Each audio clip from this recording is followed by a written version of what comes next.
Monsieur le sénateur, Madame la présidente de la Fondation Union européenne Amérique latine et Caraïbes, Monsieur le président de l'Institut des Amériques, Excellences, ambassadeurs, Mesdames et Messieurs.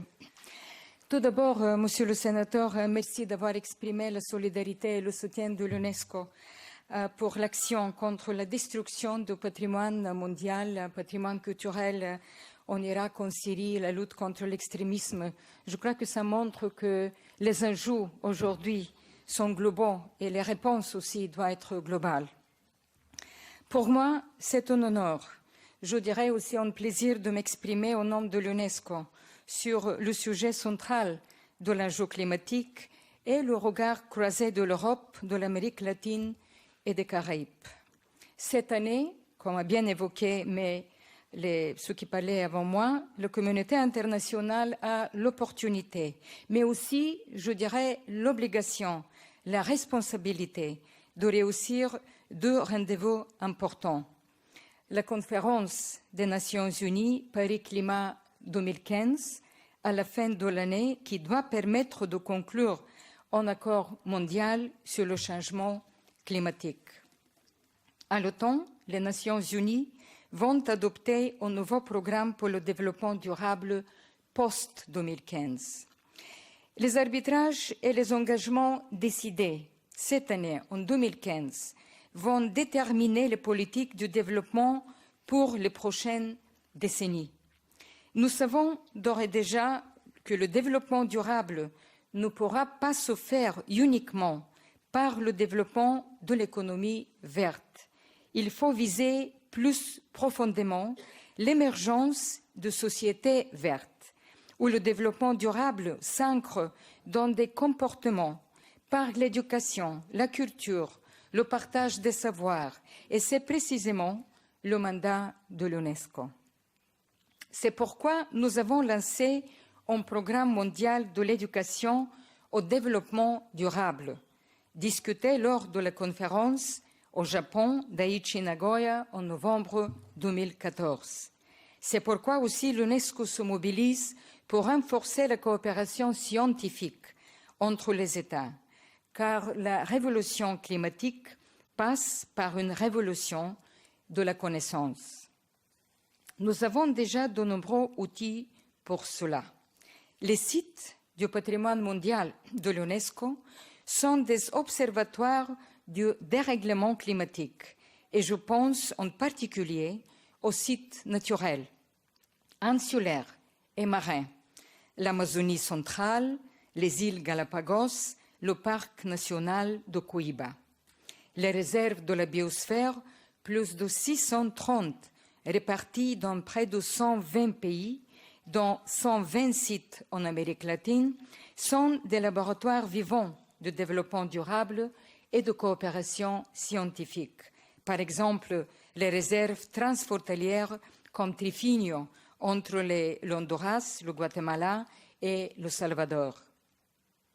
À travers le programme hydrologique international, le programme de géosciences, le travail de la Commission océanographique intergouvernementale, l'UNESCO met à disposition des années scientifiques de premier ordre sur les cycles de l'océan, l'acidification des mers, mais aussi les savoirs autochtones qui peuvent aider à mieux gérer les ressources, prévenir les risques.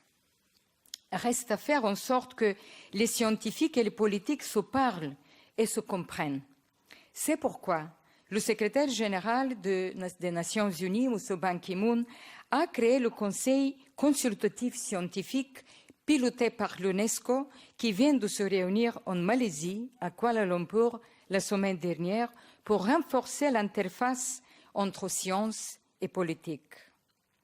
Le dérèglement climatique n'est pas d'abord un enjeu scientifique ou technique, c'est un défi social et humain. C'est aussi une question éthique de lutte contre la pauvreté, de gestion des migrations.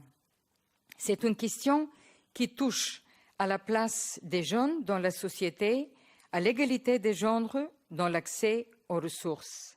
C'est un domaine où, par définition, les résolutions doivent être définies en amont, au niveau politique, par des mesures maîtrisées et des choix assumés par les États eux-mêmes.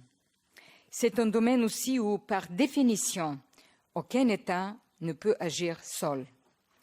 L'Europe et l'Amérique latine et Caraïbes ont un rôle historique considérable dans l'émergence de cette conscience planétaire.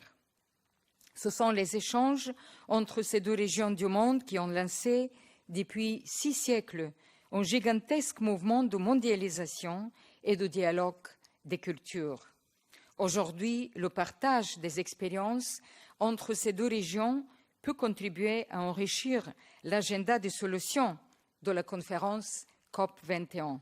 Et il est très important d'entendre les témoins directs qui vivent les effets du changement climatique sur le terrain, qu'ils soient pêcheurs, agriculteurs ou scientifiques, car une des failles des discours actuels est de parler de chiffres globaux, de tendances planétaires qui restent abstraites pour la plupart des citoyens qui se sentent peu concernés. L'UNESCO, mesdames et messieurs, est totalement mobilisé en étroite coopération avec la France dans les préparatifs de la COP21. Nous venons d'accueillir le Business Climate Summit, le sommet Business Climat, pour mobiliser le secteur privé en présence du président de la République française, François Hollande, et plus de 12 000 chefs d'entreprise. Nous allons accueillir la grande conférence scientifique internationale préparatoire à la COP21 au mois de juillet prochain. C'est un domaine qui nous confronte à nos propres limites, limites de nos moyens, limites de notre planète. Et notre réponse, c'est de tirer le meilleur parti de notre ressource illimitée et renouvelable par excellence, l'intelligence, l'innovation, la diversité, la créativité. Cette ressource se développe uniquement si on la partage, et cette conférence d'aujourd'hui est une belle façon de le faire. Je vous remercie pour votre attention et je vous souhaite un bon colloque et bonne journée de travail.